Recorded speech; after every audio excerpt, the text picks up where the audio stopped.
Falar sobre o tema, vamos falar sobre o aborto e a igreja brasileira. Não é no Congresso Nacional, aliás, no Congresso aliás, no Congresso é um debate que vem há 30 anos, não tem prosperado, né, em termos da opinião pública e também dentro do Congresso Nacional. Nem vai prosperar tão cedo. O TSE, não é, agora pela ministra, quis dar uma canetada em relação a essa pauta, não é, e não prosperaram também. O ministro Barroso agora falou, não, lá em 2025 a gente fala sobre isso, porque ele entendeu que é uma pauta que mexe no emocional de um país que não é laicista. Mexe no irracional. Então, não é no emocional, é no irracional. Vamos conversar com o Caio sobre aborto agora. Caio, o aborto é legal no Brasil em 3 situações, não precisa repetir aqui, mas a proposta é para ele ser legalizado em 12 semanas, que dá entre 3 e 4 meses da criança no ventre da mãe. Caio Fábio, você é a favor do aborto em si? Eu não sou a favor do aborto, eu adoto. Eu sou a favor da adoção. Eu já ajudei a promover milhares de adoções no Brasil, milhares. Eu tinha uma organização que era emuladoras de adoção. Todo mundo que chega para mim, e hoje em dia quase ninguém mais chega para mim me perguntando nada sobre aborto, como no passado. As pessoas hoje em dia... Eu nunca ouvi ninguém perguntando sobre isso. A mim era fila de gente querendo saber sobre aborto. Mas nesses anos agora eu nunca... Morreu. Por quê?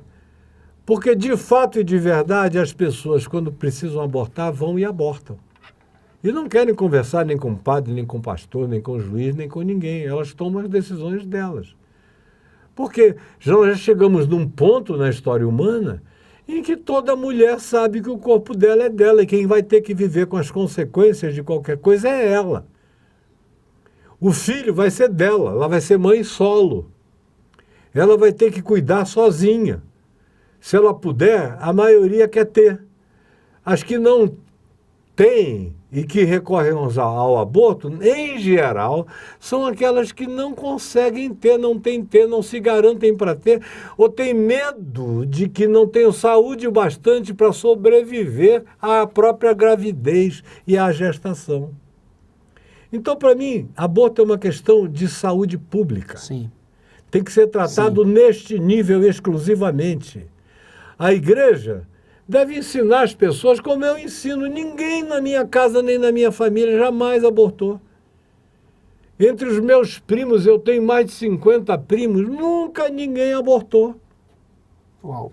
Em volta de mim, ninguém que convive comigo aborta.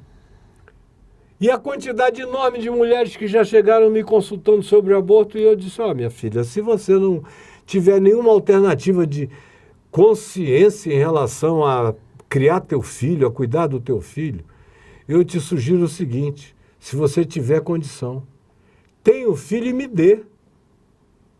Eu arranjo um casal para ele, um pai e uma mãe, como eu já arranjei para milhares, como eu estou te dizendo aqui. Pode me trazer que eu cuido. Eu sou acusado de ser em favor do aborto? Não, eu sou em favor de não se colocar uma lei que impeça o ser humano de decidir o que ele quer fazer com o corpo dele. E ele viva com as consequências disso na consciência dele, conforme ele consiga. Agora, eu, Caio Fábio de Araújo Filho, nunca abortei, nunca abortarei, adotei. A minha princesinha, minha filha caçula é adotiva. Me deu 2 netos lindos, tem 39 anos, é meu orgulho, é minha alegria, é meu amor. Minha mulher tinha 3 filhos, eu adotei os 3. Como eu tenho filhos espalhados pelo mundo todo, eu sou chamado de pai por milhares de pessoas que me chamam de pai. Hoje em dia eu sou avô de milhares de pessoas. Ao contrário, a minha paternidade é maior do que a religiosidade da maioria das pessoas. Eu vejo gente de fora que não tem nada a ver com igreja de nenhuma natureza que diz, olha, eu te ouço e você virou um pai para mim todo dia. Não tem um dia que eu não ouça isso. Eu encontrei um pai, pelo amor de Deus, me acolhe. Então eu aborto. Eu sou o indivíduo mais pós-natal que existe.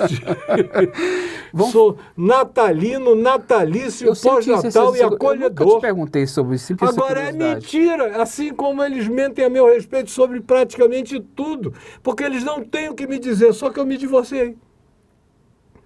E por que eu me divorciei? Porque eu nunca traí ninguém, desde que eu me converti, desde que o evangelho entrou em mim aos 18 anos de idade, eu não peguei, nem solteiro eu pegava as mulheres que passavam lá na porta da minha casa, porque antes eu pegava todo mundo 2, 3 vezes Sei por não, dia. hein, Caio, isso é bonitão, mulher diferente. Sei não, Mas elas hein. chegavam lá buzinando, eu novinho, inteiraço, jiu-jitsu todo em cima, corpinho sarado, gostoso, Roqueiro. acostumado a pegar mulher desde sempre, e eu me converti. Curtindo os Beatles. Não peguei mais ninguém, até casar.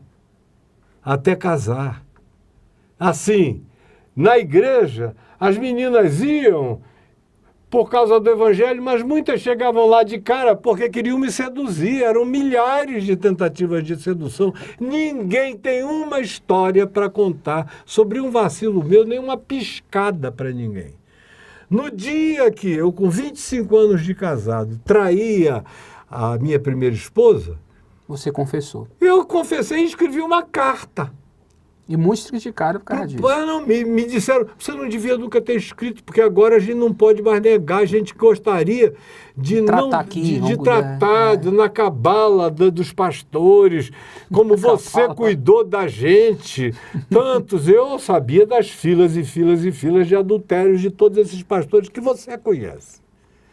E é por isso que eles têm tanto pânico de mim e querem tentar me interessante. nivelar por baixo. Eu nunca vi eles debatendo com você em nenhum momento.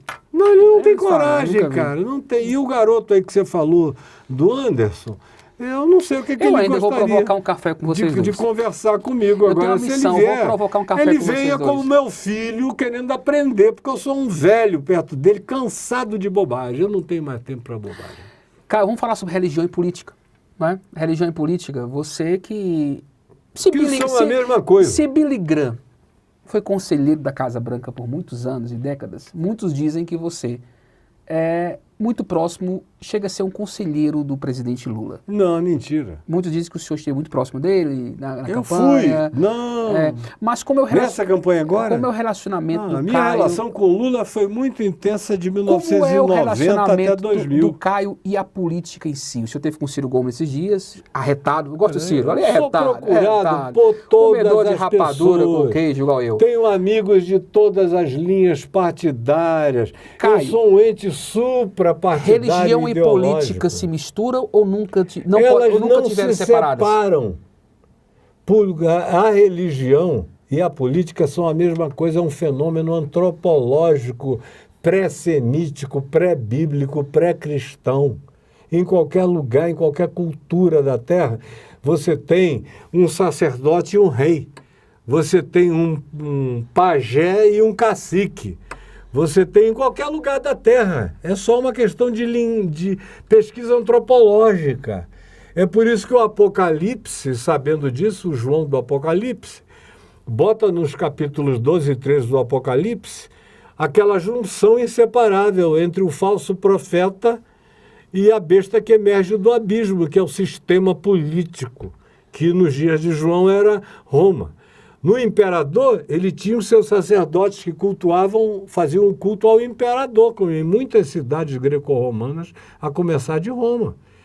Já estava junto. Então, João está tratando de uma coisa que ele via todo dia e que ele viu no Velho Testamento, na história de Israel. Desde que Israel começou a ter reis, eles sempre tiveram os profetas da corte. Os profetas da corte são sempre os falsos profetas. O profeta de Deus é o marginal, odiado pelos profetas oficiais É o Elias. da corte. São os Elias, apavorantes, que dão medo em todo mundo, em Acabe, em Jezabel, e não sei o que, esse cara. Como esses dias um querido político brasileiro, que disse que me assistia já há muito tempo, e tinha uma fascinação enorme por mim, por me ouvir. Até um dia que eu fiquei muito alegre com uma posição dele, e eu não sabia que ele me assistia todo dia. E aí alguém me deu o WhatsApp dele, eu falei, fulano, eu fiquei muito feliz com você, queria te convidar para vir aqui em casa tomar um cafezinho, você agora está em Brasília direto? Aí ele disse que viu aquilo e tremeu todinho, e ficou 5 anos sem coragem de me responder. Uau. Aí eu perguntei para ele por quê. Ele falou, porque, olha, Eu vou ao encontro do Lula, de qualquer presidente, a qualquer hora, a qualquer dia, mas contigo é diferente. Eu sei que você é um homem de Deus. Eu temi e eu tremi. Parecia que se você me olhasse, você ia fazer uma radiografia do meu ser inteiro. Me deu um tremor. Tremelique. E eu levei 5 anos para superar isso. E estou aqui agora, pedindo que você me batize em nome de Jesus. Porque eu batizo de gente que o pessoal não tem nem ideia e as igrejas jamais conseguiriam batizar, porque esse pessoal não quer passar nem na porta desses lugares, mas quer ir na minha casa. Caio, se você visse... Vamos lá. Pergunta até emocional para você. Quando você vê Jesus face a face, Caio, naquele grande dia, quando você estiver com ele, o que você vai dizer para ele, o que você vai fazer? Eu não vou dizer nada. Eu vou ouvi-lo dizer para mim: vem, meu servo, bom, fiel, entra no gozo do teu Senhor. Não tem vontade de dar um abraço nele não, Caio? Eu já abraço ele todo dia. Isso é que vocês não entendem, Sentir aparentemente. ver os cravos, sentir. Não, e cravo, eu lá quero ver cravo, eu quero glória. Eu já passei dessa, do Jesus dos cravos. Do Jesus, do coração de Jesus. Isso E tudo João é fala religião. sobre isso, né, João? Jesus se mostrou para ele dessa forma também. Não, ele se mostrou aos discípulos: vede, por causa de quem? De Tomé, na incredulidade. Se eu não vir, por causa da primitividade, da basicalidade, da estupidez de Tomé, se eu não vir os cravos, não vir a marca, não vir isso, não vir aquilo, não vir o dodói, se eu não vir, eu não posso crer, é que Jesus aparece e baixa o nível, baixa o sarrafo e diz: olha, vem cá, Tomé, bota a tua mão, pega aqui, ele está falando com o primitivismo. Meu Deus, eu já passei desse primitivismo há milênios, isso ficou há 2000 anos atrás, e eu estou há 3000 anos na frente. Não é dos 2000 anos, eu estou muito para além. Eu vivo o Cristo, ele me habita todo dia, o tempo todo, dia e noite. Jesus para mim não é alguém com quem eu vou encontrar, ele vive em mim. Não é uma experiência externa, é uma realidade interna, existencial, ele me habita. Para mim o viver é Cristo e o morrer é lucro. Tem gente que acha que isso é uma elevação sublime de Paulo. Não, essa deveria ser a normalidade da consciência da fé. Para mim, o viver é Cristo e o morrer é lucro. Essa deveria ser a coisa mais natural da consciência, que se o sujeito encontrou de fato o Evangelho, e creu no Evangelho, e creu na ressurreição, e creu na vida eterna, e a vida eterna não me espera, ela já me habita. Jesus diz que eu já passei da morte para a vida, e diz que eu já sou habitado pela eternidade, que eu já passei, que eu já transcendi. Paulo diz que eu já estou assentado nos lugares celestiais em Cristo Jesus. Eu estou para além dessa, é que o pessoal... é o pessoal da crucificação, não é da cruz. É o pessoal do túmulo vazio, não é o pessoal do coração cheio. Uau. É o pessoal do meu Deus é maior do que o teu. Buda morreu e não ressuscitou. O meu Deus, o dele é maior do que o teu, porque Maomé morreu e está sepultado lá em Meca. O meu Deus é uma coisa de qual é o Deus maior. É um negócio horroroso, é torcida organizada, é Barcelona e Real Madrid, é Fla-Flu, não passa disso, é um limite absolutamente primitivo. Aí você quer que eu consiga conviver no meio disso? Eu me dou muito melhor com os que não têm nada disso e que já chegam com o coração aberto para o Evangelho mesmo, porque não tem esses atrapalhamentos todos de anos e anos e anos e anos de catequese, de emburrecimento, de diminuição mental. Então, graças a Deus, Deus já me converteu para além disso aí. Eu falei para o meu pai, eu tenho alguns problemas. Papai perguntou: o que é, meu filho? São as drogas? No dia posterior à minha conversão, eu falei: não, pai. Eu não sou viciado em nada, eu uso. Eu usava maconha todo dia, mas maconha para mim nem droga era um calmante.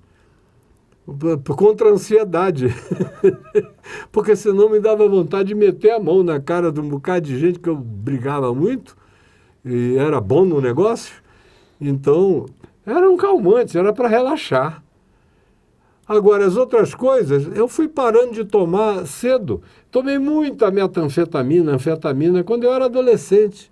Comecei com 12 anos. Mas com 15, 16 eu já estava parando com metanfetamina, cocaína, tudo isso. Ainda tomei uns ácidos e ayahuasca. Ah, tomou também? Ah, Isso que é a claro. maconha da Amazônia, como é que é isso aí? Não, isso era do tempo A dos produção da hippies. renda, que eu entrevistei um pessoal da ayahuasca também, a gente morreu de rico. E aí, pois bem, mas não me dizia nada. Eu nunca precisei de nada disso. Aí meu pai perguntou, eu falei, não, pai, isso é bobagem. Eu já deixei, eu não quero perder tempo com nada. Ali, o que eu falei? Mulher e a igreja. Mulher, porque o senhor está vendo, a gente está conversando aqui na varanda de casa e já passaram não sei quantas de moto com aquelas bundas lindas. Ei, amor, vamos. Eu não vou não, obrigado, não sei o quê, depois a gente fala. No primeiro dia de conversão, e eu já ilustrei com elas ali passando. Falei, é isso aqui, pai, porque eu não preciso ir a lugar nenhum, elas vêm atrás de mim, para todo lado, minha vida inteira, desde criança. Isso vai me dar trabalho, porque eu adoro mulher. Acho a coisa mais linda da criação, mais gostosa, não tem prato mais saboroso. Mulher como mulher, independentemente de qualquer coisa. Eu acho a coisa mais sublime da criação uma mulher linda, bonita. Pois bem, mulher vai ser um problema. E não foi. Eu comecei a jejuar, a orar, a ler o Novo Testamento. A Bíblia foi ficando de cor dentro de mim. O Novo Testamento, então, eu recitava ele todo. As cartas de Paulo, eu recitava até dormindo. Eu era sonâmbulo. Hoje eu sou muito menos. Mas a minha primeira esposa me dizia que, às vezes, no meio da noite, ela acordava e eu estava recitando Colossenses inteiro, Efésios inteiro, e recitando textos inteiro. Os salmos eu tinha quase todos guardados na cabeça, ainda tenho a maioria. E por aí vai. Então, o meu problema, eu dizia, vai ser suportar a igreja, pai. Isso vai me dar trabalho. Porque desde criança que eu vou para a igreja com sacrifício. Minha mãe era crente, papai era agnóstico, mas eu ia levado pela minha mãe. Eu ouvia tanta estupidez desde menino. Eu pensava, porque meu pai me ensinou a pensar. Meu pai era um cara que o tempo todo me dizia, eu fazia uma pergunta, ele dizia, só respondo depois que você esgotar os seus recursos de racionalidade. Começa a pensar e me traz uma resposta em 10 minutos ou em 5. Geralmente eu voltava dizendo, eu acho que é por causa disso. Acertou. Você viu como a gente pode perguntar muito menos e concluir muito mais? Desde criança, de 3 anos de idade, que eu vim sendo educado assim. Aí eu ia para a igreja, ouvia tanta barbaridade. Quando eu cheguei na adolescência, quando eu ia era um sofrimento. O que me salvou um pouco na adolescência foi que a minha mãe mudou para a igreja do reverendo Antônio Elias, que era um homem santo de Deus e que dizia coisa com coisa. Aí eu disse, esse cara é bom. E acabou que se tornou um dos seres humanos mais influentes na minha vida. Meu pai, ele, um amigo queridíssimo que eu tenho, Manfred Bernhardt, John Stott, foram alguns dos amigos que mais me edificaram no coração, e um homem que morreu há pouco tempo atrás, chamado Noé Stanley. Eu convivi pouco com ele, mas nós tivemos talvez uns 7 ou 8 encontros de retiros, de 4, 5 dias juntos, e ele me fez um bem eterno ao coração. Faleceu tem meses agora.